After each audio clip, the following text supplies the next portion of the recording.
One of the really striking things about the attack on the Charlie Hebdo magazine is that it has been conducted clearly by people who are both military professionals and, I'll wager, have combat experience. They have killed in the past. Now, this is very, very different to the sort of self-starter, so-called lone wolf attacks that we've seen on the streets of London with the murder of Lee Rigby using kitchen utensils, or indeed recent attacks inside France where people have used vehicles as weapons.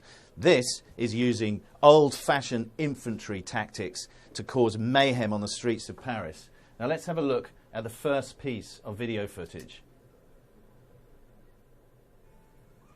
Now, I'm going to stop it just before the firing starts. The two individuals who've exited this car these are the two terrorists, two of the three terrorists. They are moving in what's called mutual support of one another. They're spaced out and they're slightly staggered. One is further forward than the other. But both of them are mounting their weapons correctly. They're taking aim down the sights. They're not spraying. They're not firing from the hip because their target further down the street is a policeman.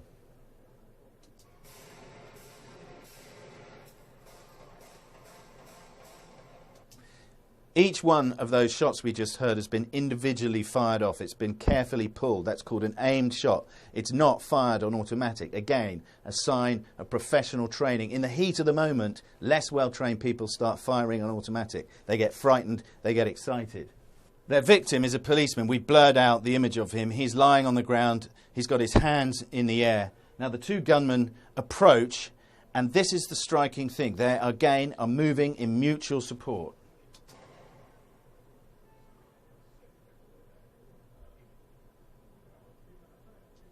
Now, we paused it at the point just before the gunman in the far ground actually executes. He murders the policeman on the street, but he does so without breaking stride. He does it at a jog, with a familiarity with his weapon and a coldness that, to me at any rate, indicates that this man has killed before. They then move on down the street, check that they're safe, and then start moving back to their vehicle.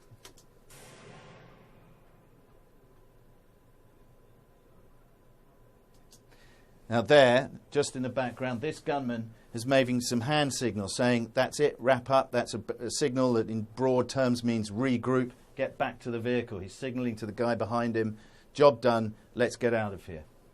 Now in this second video we see a similar level of mutual support, but this is an infantry manoeuvre known as moving in bounds, when people leapfrog one another.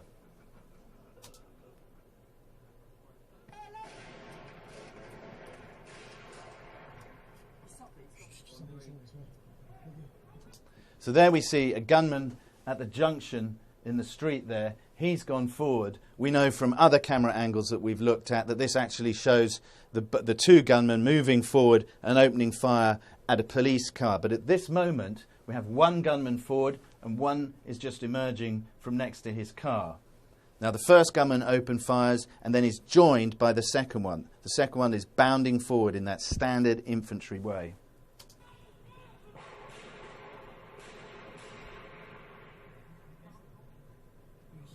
And then they both withdraw, again facing towards where they perceive the threat may come, and they go back to their car. And the chilling moment here is that back at their car, they're extremely calm. Again, that would indicate that they're not overexcited, that they've got control of their adrenal reactions in this fight or flight environment, and that they're pretty relaxed. They've done this before.